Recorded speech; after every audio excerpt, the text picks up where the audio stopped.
Asalaamu calaykum waraxmatullaahi wabarakaatu dhammaan akhyaarta ku xidhan kanaalka Dayax-tag aan flow kusoo dhawaada muuqaal cusub maanta. Muuqaalkeenan maanta waxaan kaga hadlaynaa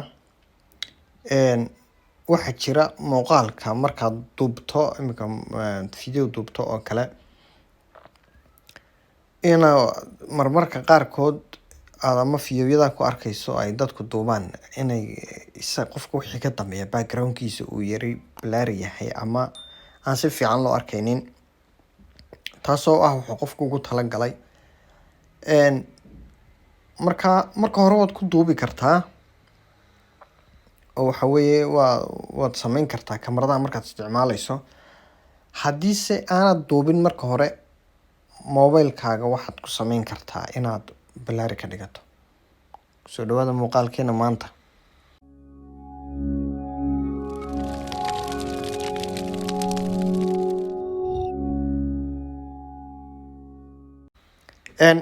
Saan u samayno sidaa waxaan aadaynaa application-kan waxaan furaynaa CapCut leedha.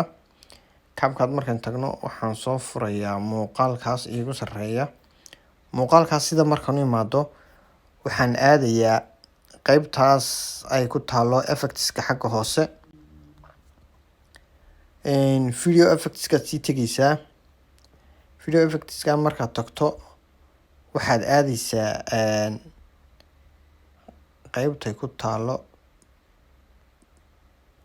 halkaas way badiyin blur-ga ku taabo taan dhaqdhaqaaqeen maaragtay doorata muuqaalka codkiisa aan iska yar xidho.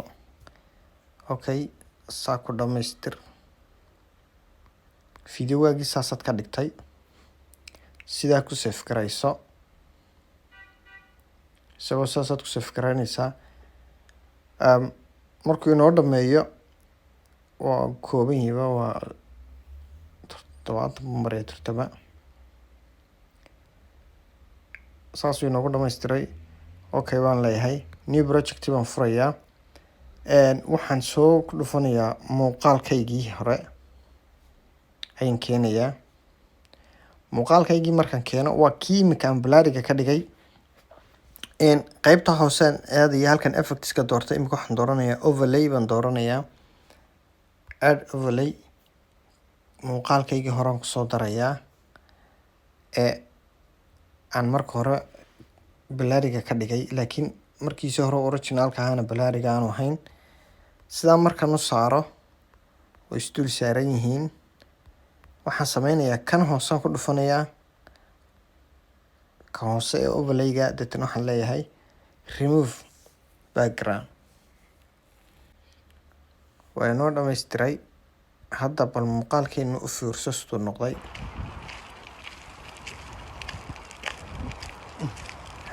Qofku waa muuqdaa. background-kii dambena lama arko. Marka muhiimadda aan uga socday muuqaalku intaasay ahayd. Waa sidaa yare waa easy. Saasaad ku save garaysanaysaa. Sidaa markaynu save garayno oo inoo dhamaado waxaan idin tusayaa gabagabadii muuqaalka sidaas uu ahaa. Sidaan waanu ka dhignay. Marka asxaabta aad baan idin salaamayaa.